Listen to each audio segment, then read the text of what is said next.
Denizens of the night, welcome to another episode of the macabre, the terrifying. Broadcasting live from a holler full of bloodsuckers, I will be your guide through the witching hours. Tonight, let's drop in on a vampire-infested podunk. Oh, that comes off a little judgy, doesn't it? Tonight, we'll follow a feckless public defender as his newest case takes an unexpected turn toward the undead. This story is called I'm a Public Defender, and my newest client murdered vampires, and was written by C.T. McNamara. They say that if you practice law long enough, eventually you'll find the case that'll break you. Well, I've only been in practice for a few years, but I already found mine. The type of case that places not only your mind and body in peril, but your soul itself, if you believe in such a thing. It all started about a week ago when I was assigned the representation of one Turner Dunn, an elementary school custodian accused of slaughtering 3 people here in rural Pennsylvania. I'm going to stick with people for purposes of this account, though my subsequent investigation calls that designation into question. What I'll say for now is that the victims are no longer in their graves, and leave it at that. They were corrupted, is how Turner himself plainly described it. I had to eliminate them. They were taking over the whole damn town. That's what he'd said the first time I visited him, at the tiny county jail, where murderers get mixed in with drunken brawlers, spousal abusers, and small-time drug dealers, before they're processed through the state and sent their separate ways. I was assigned the case in my role as local public defender. Said another way, Turner couldn't afford a private lawyer, so he was assigned to me. Knowing what I know now, I do believe he assaulted 3 individuals, though I do not believe he had the necessary mens rea to commit the crime. Plus, murder requires, actually killing someone. Turner told me that he'd served as night janitor at G-Town Elementary since graduating from a local high school in the mid-90s.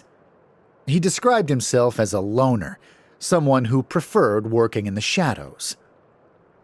He described the night of the massacre as follows. He was working the night shift when he decided to hoof it to a local 24-hour convenience store to buy a pack of smokes and a cup of coffee. This was a normal routine for Turner, or at least had been since he'd lost his car in his divorce. Not to my wife, he had explained. To my divorce lawyer. Only way I could afford her. Turner said he had planned to walk to a store outside town limits on this particular night. I already knew then that plenty of people weren't acting right, he explained. Something foul was in the air. Even the children were acting different when I worked the day shift. It's like they weren't even kids anymore. He said he locked up the school at around 3 a.m. and cut through the town's church graveyard on the way out of town. Something that he said he didn't find creepy because he'd done it so often and because he was used to being alone at night, given his line of work. Like a vampire, he said he preferred the night. When he reached the entrance of the graveyard, he heard a loud shrieking sound. At first, he thought it was a coyote or some other type of nocturnal creature, but he could soon make out a woman's voice screaming. "I've changed my mind! I've changed my mind! Oh God, let me go!" Turner said he next heard another voice, a deep male one that seemed almost inhuman. "You offered to spill the blood," the voice said. "To walk forever with your daughter. There's no going back now. At least, that's what my case notes say. Not that I believed Turner's story when he first told me all this. Turner claimed he then rushed toward the voices, where he found 3 locals crouching over a 30-ish woman, a local teacher. The aggressors were the town's mail carrier, the middle school's bus driver, and a Catholic priest. I know, it sounds like the build-up to a joke, right? Turner said it seemed the priest was in charge as he held a long, sharp Kaiser blade in his hand. One of them had already slit her throat and were allowing the blood to drip into a chalice-like cup held up by the bus driver, a local named Pam Harper. "To Eden," the mail carrier said. "The return to Eden," the priest countered. They apparently took turns drinking from the chalice, and the priest chided the bus driver. "Make sure you save some for the master. You know we must tithe." Holding the whimpering woman down, they began to bite at her bare skin, drawing blood and sucking it up as though they were leeches. "It was disturbing as hell," Turner said, fidgeting in his seat something fierce. "My God, it was evil. Evil in its purest form." And I don't need my notes to recall that much. I can still remember Turner's disgusted face as he said it, the way his fingers gently traced the jail library books that were set out before him on the rickety wooden table. "So, I did what any rational person would do," Turner said. "I pulled out the little handgun I kept with me should anyone sneak into the school at night, and I blasted them suckers." "Literally suckers," I said, but Turner wasn't amused. "Don't tell me you've never dealt with the occult before," he said, grimly serious. "Practicing out here in the sticks?" "Oh, the odd ritualistic murder or two," I said. "But literal vampires? No, that would be a first." "These weren't vampires," Turner said. "At least I don't think. Not yet, anyway. More like vampires' helpers." I asked Turner how, if this was all true, the woman who had been sliced open had communicated an entirely different story. "You are aware that Stephanie Daniels told the police she was performing a prayer for her deceased daughter when you came out of nowhere, guns a-blazing?" "Yes," Turner had said. "Of course I know what she said, and I know how it looks. But something must have changed in her by the time I flagged down the county sheriff. Whoever or whatever else was waiting out there must have speeded up her transformation." He claimed it wouldn't be the first time that his tiny town had been slowly converted into a town of monsters. Vampires, or something vampire-like, to be precise. He described chronic absenteeism at school and work, abrupt personality changes, strange disappearances and reappearances, missing bodies, desecrated graves. I asked him why he didn't inform law enforcement before the night of the so-called massacre, and he insisted that the local police were among the first to be converted. And at any rate, he didn't think any other law enforcement would believe the conspiracies of some middle-aged janitor. Said that half the time, he had a hard time believing it himself. "Unless you're trying to plead insanity," I had told him, "your story isn't going to go over very well with the jury of your peers." It was, unbelievably, the craziest story I had ever heard in a long career of crazy stories. Totally and utterly unhinged. "Go there," he insisted. "Go to the town yourself and see, if you really think I'm a nut." Then his eyes grew wide with fear. "But if you do, counselor, then by God bring along a posse, some fresh garlic, and some mighty sharp wooden stakes. Your laws will mean nothing out there. The next day, I went to G-Town alone, sans posse, garlic, or steaks. Us public defenders don't exactly have the budget for posses. Besides, I had been practicing long enough to give little credit to paranoid delusions. Sometimes people just break. It isn't really their fault, but it's not necessarily my job to believe them, just to help them as best I can with the limited tools at my disposal. That's how I saw it, anyway, back then.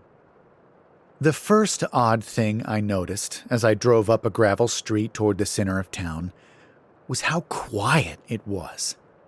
Describing something as eerily quiet seems like a cliché, and I suppose it is, but that's the best way I can describe what I witnessed. A dead zone. A broken promise of a place. The first thing I did was stop at the local police station. It was an old building, apparently one that used to be the public library, based on the fading letters that adorned its white brick exterior. There was no receptionist, so I shouted, "Hello!" as I stood in the worn-out 70s shag-carpeted lobby. An officer appeared a minute later, wearing dark sunglasses indoors. His skin was an icky, greenish shade. I assumed he was jaundiced from liver failure. The cops and the sticks know how to party with the best of them. "You're not from around here," the officer said, though it was more of a statement than a question. "Are you, son?" His voice was slimy-sounding, oozy. I explained the situation, and I soon had his full attention, though perhaps for the wrong reasons. "Are you alone?" he had asked, his eyes constantly darting around the room. I'm with some others," I lied. "I can show you around the town, help you make the right connections," the officer said. "But it'll have to be tonight." He forced a brackish smile. "Paperwork," he explained. I noticed that the notepad poking out of his uniform was stained the blackish red of dried blood. "I'll come back later," I lied. "Around sundown?" The officer asked me to wait a moment before I left, but by then I was already backpedaling out of the station. Unnerved, bordering on utterly creeped out. As I exited, I swore I heard whispering from the hallway behind him. "He knows," was what the whispering sounded like. "He knows." By then, I felt more than a bit jittery, if not outright fearful, but I decided to carry on with my investigation. It's not that I'm particularly brave, just that I've seen a lot of strange things in my job. I don't have the energy to get into it now, but needless to say, public defenders deal with all kinds. I say this because I'm sure you now doubt the veracity of this tale, as I originally doubted Turner Dunn's. But maybe this world is a bit weirder than we're given to believe. Despite my unease, I decided to visit Stephanie Daniels, the woman who apparently came back from the dead, or at the very least recovered from a slit throat in record timing. She lived, or perhaps now it was unlived, in an old Victorian off Main Street. I parked outside the house, noticing how all its windows appealed to be sealed off, boarded up, heavy black curtains, like the kind that, yes, a vampire might use to keep out the sun. I noticed a similar effect in some of the other local houses, as though G-Town were an Alaskan town besieged by 24-hour daylight, rather than just another rural community in good old Pennsyltucky. I sat in front of the house for a while, stalling. I felt some strange malevolence in the town generally, but something felt more specifically off about this house. I tried to check my emails, hoping to buy some time, but I had no reception. A not uncommon issue where we live, and having nothing to do with the supernatural or occult, or so I assume. I had the distinct feeling of being watched, though the streets were quiet. No children jumping rope, no old men tending to their lawns with desperate precision, not even any cars around, save the ones scattered about, parked like lumpy glacier rocks. I got out of my old Ford F-150 and made my way outside. The sun was still bright and high in the sky, and I felt embarrassed that I took comfort in that fact. I climbed up a few porch steps, which were soft as butter, and inched my way to the front door. I knocked 3 times and then rang the doorbell for good measure. Then I waited and waited, but nobody answered. In the driveway was a freshly polished green Subaru. I walked around the back of the house to find a clothesline stuffed with bed sheets and clothes stained a blackish red. I tried the front door again with no answer, and with a morbid sensation of fear gripping me, made my way back to my truck. A few moments later, I was turning onto Main Street when another truck crashed into the passenger side of my vehicle at full impact. No airbag went off because my truck was too old for such safety measures. A true classic. And if you've ever heard the saying, "They don't make 'em like they used to," then that might very well be true. The newer truck that had crashed into me crinkled in on itself like a sardine can, whereas my Ford screeched a loud clang and was simply brought to rest in a slow-motion puff of unleashed hood steam. "Shit!" I said, wiping some blood from my brow. My head had struck the steering wheel, but I felt generally okay, aside from a bloody nose. It didn't feel broken, just slightly mangled, a dripper rather than a gusher. As I made my way to check on the other driver, I noticed it was a priest, or at the very least, someone wearing the priest garb. "I'm so sorry," the priest said, in what was indeed an inhuman-sounding voice. "I simply wasn't paying attention. I didn't even see you there." "Are you okay?" I asked.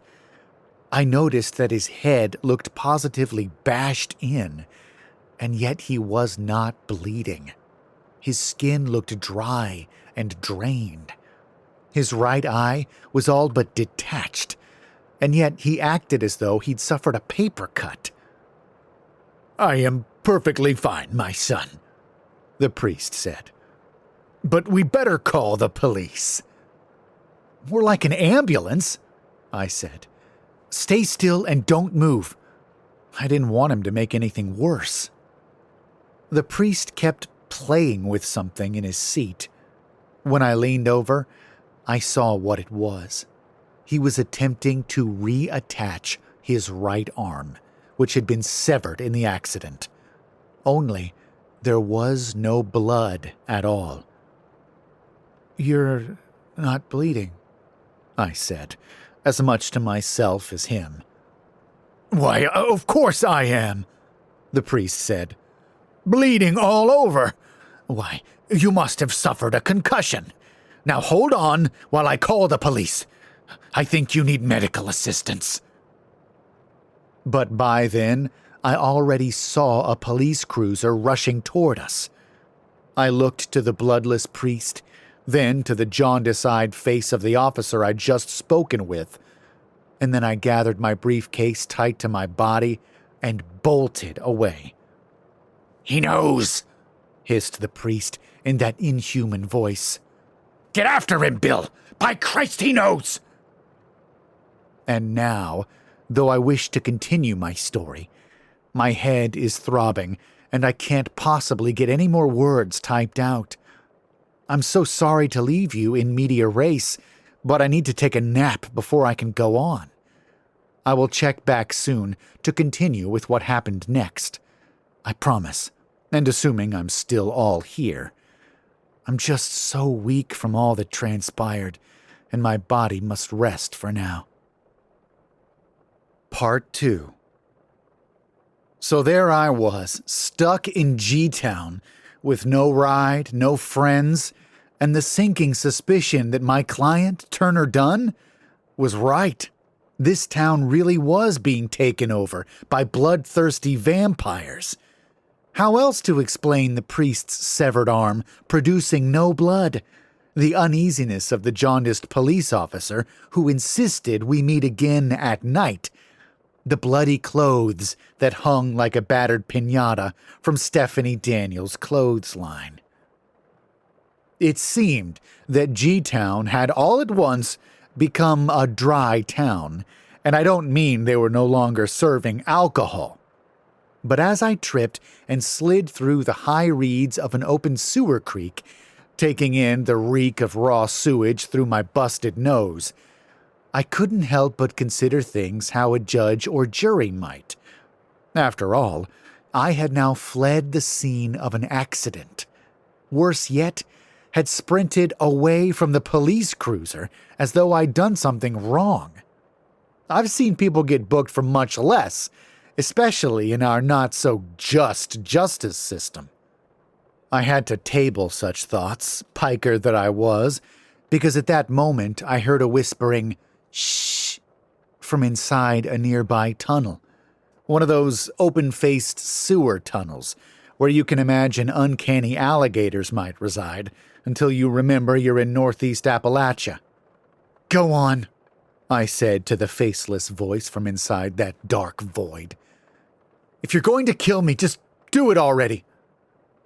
"I'm not going to kill you," came a tiny voice. "But if you don't hide in here, the others might." I trundled to the crevice and peered in. A child stood before me, his face partially subsumed by dwindling light. No more than 10 or 11 from the look of it. A worn Yankees cap slicked across his greasy hair, and his eyes seemed to glow with feline intensity. "Are you a vampire?" I asked. "Because you're sure lurking in the shadows like one." "Hard to hide in the light, mister," the voice murmured. "And who said anything about vampires?" This made me feel a bit better. Perhaps I had misjudged the town after all, had slid right off old Occam's razor and straight into La-La Land, bleeding all the way. I didn't exactly have gray in my beard yet, but I thought I'd been practicing long enough to no longer get wrapped up in my client's delusions. Yet here I was. "Of course there are no vampires," I said, pinching at my nose, almost believing it. "I know," the child said. "They're zombie witches." The thing about this new generation is, they're apparently misinformed when it comes to monster tropes. My parents' generation had learned that vampires were to be feared, and my generation had learned they were to be screwed. But apparently these pandemic babies didn't know their ass from their elbow when it came to basic vampire lore. "They, eat people," the child said. By then I had learned his name was Reggie. "Which means they're zombies. But they also chant strange witchy things, so I think that makes them zombie witches." "But vampires eat people too," I said. "Or more specifically, suck their blood." "Whatever," Reggie said, leaning against the sewer walls, becoming one with that true bacterial fantasia. "All I know is they bit my parents, and then my parents wanted to bite me." He looked up at me as though I were the dumbest human on the planet, and maybe he wasn't far off. "Zombies," he said, definitively. From what I gathered, Reggie and his family resided in a local trailer park. His mother worked at the diner waiting tables, and his father was an angry, bitter man, even before he made his little pact with the Dark Lord.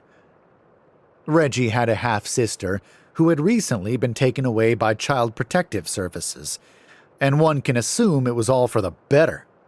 A world where vampires were real and Child Protective Services were competent. I really had gone through the looking glass. Being tiny and resilient, if not intelligent about suddenly life-defining monster tropes, Reggie had apparently spent the past few days farting around in the sewer system, something he apparently also did before his town, gruesome teeth.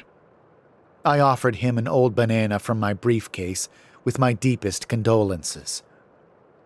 "How do you know I'm not a zombie witch?" I asked. "Simple," he replied. "You haven't tried to eat me yet. And that's how you know I ain't one either." I asked Reggie if he knew Turner Dunn, and he said he did, but everyone in school called him Turtler Dunn because he was always cleaning toilets. He said the kids hated him because he was always in a foul mood, pushing his mop around, tripping children with gleeful hate in his eyes, and so on. I asked Reggie if there were any other humans left, and he said maybe there was and maybe there wasn't, but he wasn't much inclined to find out.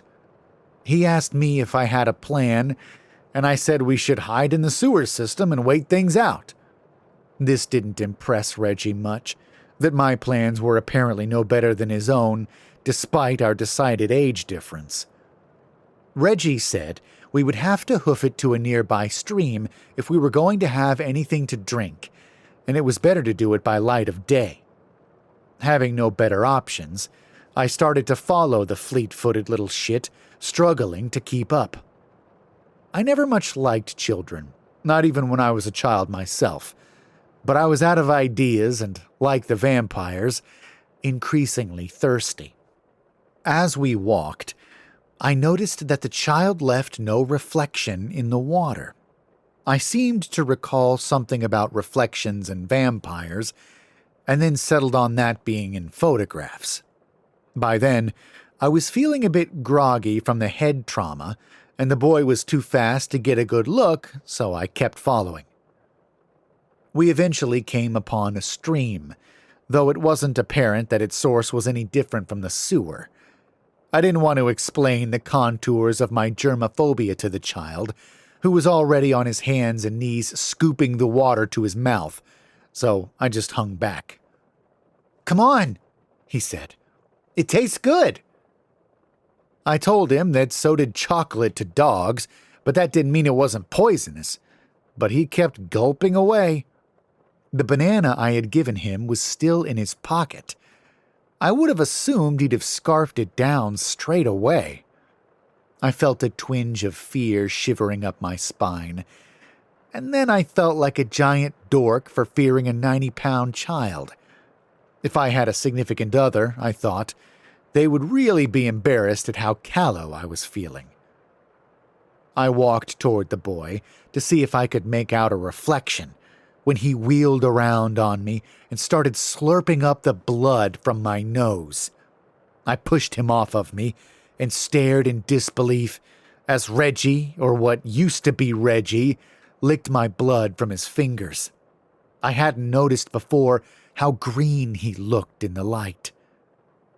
"I can't bite," Reggie said. "My big teeth haven't grown in yet. I can only drink the blood of lamb." "So I suppose that makes you a zombie witch?" I asked. "No," Reggie said. "You were right all along. I'm a vampire." He started screaming. "He's here! He's here!" My heart racing with fear, I flung little Reggie into the stream and cut my way up and away from the water, darting through old-growth forest and wishing I'd kept up with my law school cardio routine. "He's getting away!" Stupid frickin' Reggie screamed behind me. By then, I was inexplicably back in Stephanie Daniels' backyard, unless there happened to be another Victorian with blood-stained clotheslines, and in this town I couldn't exactly rule that out. I climbed in through a basement window and slinked my way into a crawl space. There, I tried my phone again, but it still had no reception, and was also running distressingly low on battery. I used the flashlight app, and saw that the basement looked like a kid's playroom had just exploded. Stuffies and dollhouses, and even a tiny porcelain white crib.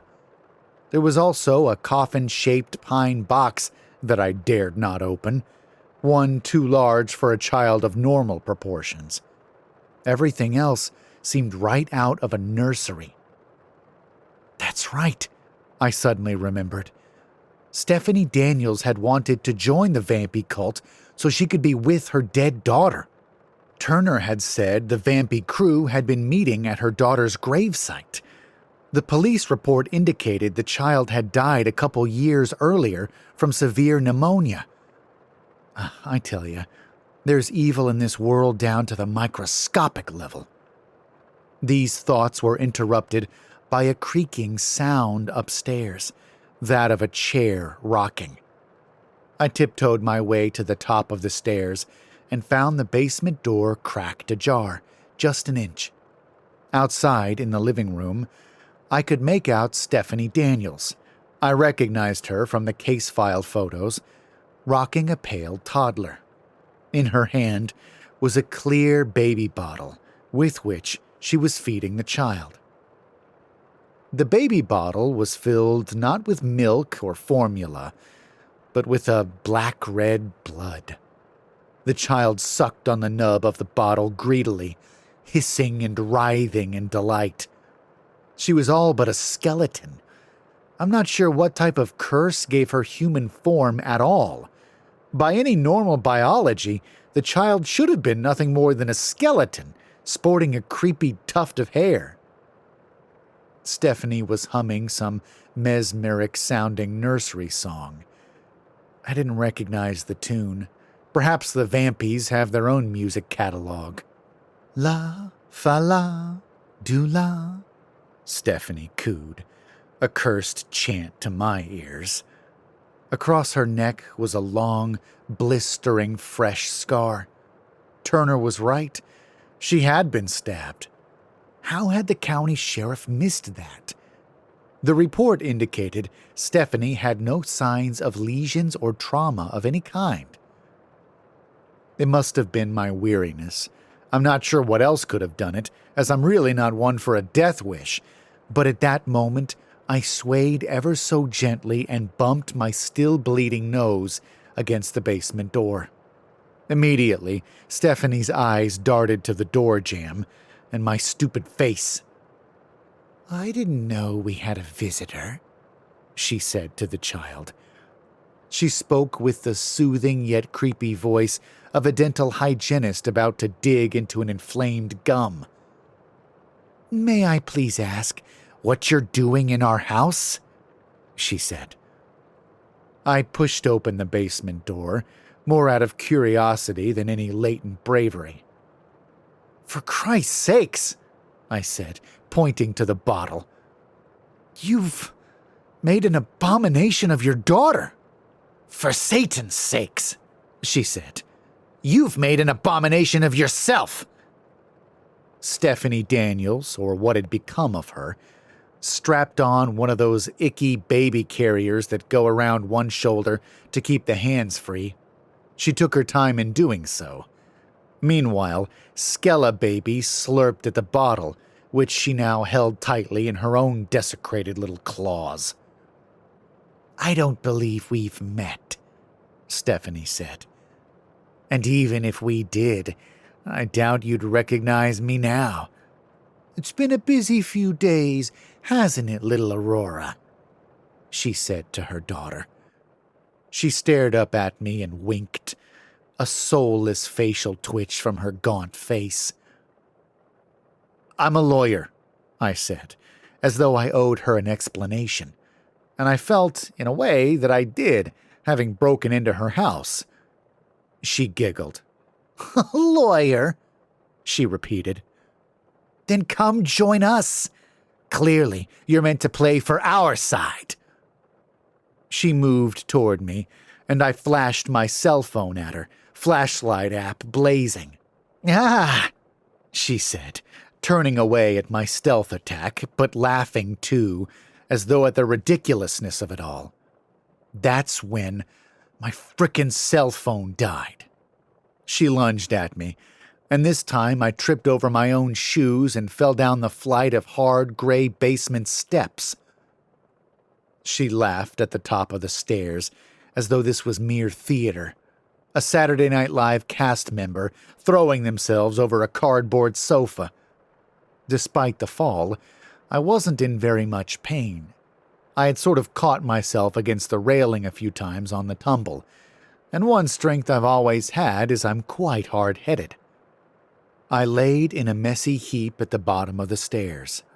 Then I gathered myself together and slipped out the window I had entered, back into the purifying light of a now descending sun. Rosy red, glimmering. There's hope in the sun, even if it's capable of burning our eyes out. As I ran away, I could hear Stephanie and little Aurora screaming into the basement and tearing their way through the dead nursery. I didn't wait for them to see I'd escaped. But I write these words while lightly sedated at a local hospital.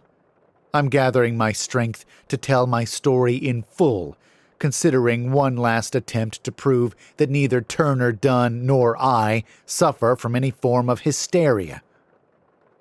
"You'd been in a car accident," the sheriff said. "You fell down a flight of stairs. Of course your ability to discern reality is somewhat impeded." I so want to continue with what happened, but as before, the telling makes me weary. As the various meds act and counteract in my system, and the nurses come and go, checking my vital signs and working to ensure I don't try another jailbreak. Before, I could go on and on typing. A laptop is any good lawyer's weapon of choice. But I fear this is where my fingers must stop their typing. For now. Part 3. Toward the end of my first meeting with Turner Dunn, he told me that being attacked by vampires wasn't the worst thing that happened to him during his ordeal. It was not being believed by regular old humans that really got to him. "The way you're looking at me right now," he had said, "as though I'm crazy when I know that I'm not." And now I can relate as I sit here in the hospital, being watched over with dutiful indifference, as though I'm some lonely senior in a nursing home. But I digress, and I don't have time to digress. I have to get out of here. I need to get back to G-Town with garlic and steaks, like I should have done the first time. I just need to allow the sedation to wear off, and in the meantime write this out, so everyone knows what's going on. As I was saying before I drifted off, I had escaped from Stephanie Daniels' house and was leaving her and her vampy skella baby behind when I saw the police cruiser turn the corner. Gunshots blasted against the cruiser from one of the boarded-up houses, but everyone knows guns have no effect on vampires. All it did was help to slow down the cruiser some and give me hope that the town had not yet turned 100%. Across the street, I could see the priest walking about, carrying his own right hand as though it were a mallet. The white band of his Roman collar was now stained a deep shade of scarlet. I was walking about in some sort of stupor, my nose bleeding and my legs failing from my fall down the cellar stairs. Behind me, Stephanie Daniels appeared on her front porch, skella baby still in its carrier, holding its blood bottle close, as a mantis does its decapitated lover. My body writhed in panicked fear. Hopeless, hopeless. "Counselor," the jaundiced cop said, stepping out of his parked cruiser. "It would appear you've been breaking some of our laws." He took out a citation book as though he were a statey about to nail me for speeding. Whoever was shooting from the boarded-up house lit the officer up with a spray of bullets, but no blood was forthcoming from the cop, who merely shook like a wet dog. "Old Lady Wilcox," he told Stephanie, as though they were ordering an office lunch. "We'll take care of her next." I looked up at the magnificent sun as it descended behind the surrounding hills and cast its final rays of dying light upon the desecrated mountain town. I was surrounded, and much too tired and slow to make another run for it. I would have to use the only tool I've ever had, the power of persuasion. "Listen, I'm only here because I'm Turner Dunn's court-appointed public defender," I said. He was saying some crazy shit about this place, so I wanted to investigate. But now I know he was lying, I continued. Because obviously, this place is far more messed up than he let on. "The master was a barrister once," the officer said in an even tone. "In a former life, so to speak. London." I sat down on the curb, allowed my new companion's hungry eyes to take me in. I saw them lick their chops at the sight of the blood still dripping from my nose. Maybe it was broken after all. I awaited the onslaught, saying a silent prayer to a god I only half believed in. "What is it you want?" I asked. "World domination? To simply be left alone? Clean air, fresh food, so to speak?" This was negotiating 101, attempt to see the matter from the other side's point of view. It was really no different from negotiating with a district attorney. As I spoke, I tried my best to not shake in desperate fear. I felt that at any moment, one of the unearthed ones might snap at me like a hungry animal, tear at my soft lawyer skin, and rip out my vocal cords. But they didn't. They explained that all they really wanted was a tiny town they could fully control, one that allowed them to not be hunted and provided decent food options from local metro areas. They didn't want there to be too many vampires, mind you, because that led to competition. But they needed full control of a town so that it could appear to function normally. G-Town just fit the bill. They were tired of living in the shadows, so to speak. "We're really close to Pittsburgh here, to Scranton, to Philadelphia," the priest explained. "And if somebody goes missing from one of those places, then nobody really notices. It's just a statistic, not a big deal." "Understood," I said, as though I were a worldly realtor weighing the pros and cons of purchasing a new condo. "Never shit where you eat, right? It makes perfect sense." Next, I decided to find their negotiating pain points. "Listen," I explained. "My colleagues know that I'm here. If I go missing, then 2 people like me are going to show up. And then 4, then 8, and that might make for easy meals for a little while, but eventually it's going to draw a giant frickin' X on this place. But if you let me go, then I promise I'll never say a word about this town's little secret. I get to live, you get to live in peace in your beautiful little town. It's a win-win deal." "And you'll plead your client to insanity, I presume?" asked a new voice. The head honcho himself. Dracula, or whatever our modern-day equivalent of Dracula is. George Clooney? This dude wasn't wearing a cape or anything. He just looked timelessly awesome. He walked with a crystal vanity cane, and he was wearing one of those 50s style hats, though I'm not sure which century's 50s exactly. He was sipping a Manhattan made out of fresh blood from a gold-rimmed martini glass. Somebody's blue eyeball was floating in it as a garnish. Oh, and he had the coolest pair of vintage sunglasses you'd ever hope to see in the wild. This was a vampire who understood both style and irony. "Master," said the others in unison. Well, except a Skelebaby.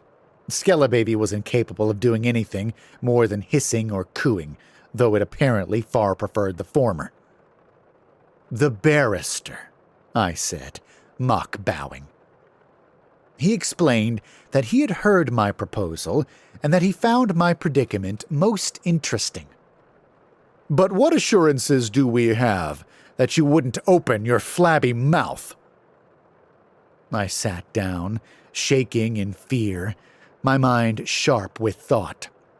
And then it came to me, an idea so stupid, so lawyerly, that it might just work. "I'll sign you all up as clients," I said. "Then I can't repeat what I saw because of the attorney-client privilege."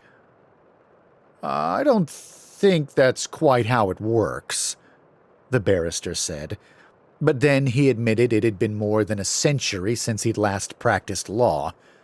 Apparently, he mostly dabbled in real estate and mayhem these days. In time, I had drawn up a contract and we all signed it in counterpart, as us lawyers say, though they wouldn't let me have my copy. The barrister promised me that if I reneged on the offer at all, he would have me and everyone I cared about murdered in the most grim manner possible. I joked that, as a lawyer, I only really cared about myself. "We'll see, perhaps," the barrister said. "We'll see if that's so true." "Sorry about your truck," the priest said, after the contract had been executed. By then, the vampies were all drinking the blood of Wilcox, and they had given me some boxed wine. I had insisted on white for obvious reasons. No worries," I told the priest. "And, sorry about your hand getting severed." "The good news is it doesn't hurt," the priest said. "Not one bit." After that, everyone was in a much better mood. We spent the night playing Pinnacle, while the vampies debated global warming, proper skin care, and whether doe or buck blood tasted closer to human when they were hard up for food. I mostly focused on my card hands. That's not to say either side passed the evening without trepidations. There was more side-eyeing and paranoia than a Tarantino film. They loved to discuss heretical topics and seemed ready to fly into a frenzy at any moment my body pushed forth fresh blood. With all that said, considering the company I generally keep as other lawyers, I've had worse evenings. Before sunrise, the friendly local vampire mechanic had repaired my truck, and I was sent on my way home, where I immediately checked into a hospital and ranted and raved about all that I had seen. You didn't really think I was going to honor my attorney-client pact with that village of bloodsuckers, did you? But though I've tried to take a light tone in this retelling, earlier today I heard some sad and discomforting news. Turner Dunn had apparently hung himself with his bedsheets last night in prison. And I can't help but think it was an inside job if you catch my morphine-dripped drift. Nobody believed Turner until it was too late. What's wrong with our species? We never believe anyone or anything until it's too late. There's a nurse now, knocking at my curtain. Can one knock at a curtain? You know what I mean. She's letting in the county sheriff. He has a wolf-like face and surprisingly large incisors. He's telling me he wants a minute alone to talk. He says I need to put down my laptop, now. To talk. He says to trust him. Says this will take but a minute. Well. It sounds like our protagonist is in some trouble, doesn't it? It's always a tricky situation when you don't know who you can trust. You know, I've met some people who would describe the small town where they grew up like the town in our story, full of backstabbing bloodsuckers who you can't trust. What would you do in a situation like this one? Personally, I'd be a bit out of my league. I might just get a job on a midnight radio show and disappear. Well, that sounds just like what I'm doing now, doesn't it? If you enjoyed this story, please check out more from the author in the links below. As a matter of fact, they have a heaping handful of short story collections and 2 novels. Check those out for sure. But before you do, please leave a like on this video and subscribe for more stories like this one. Whatever you do, don't go out after sundown. And don't fall asleep.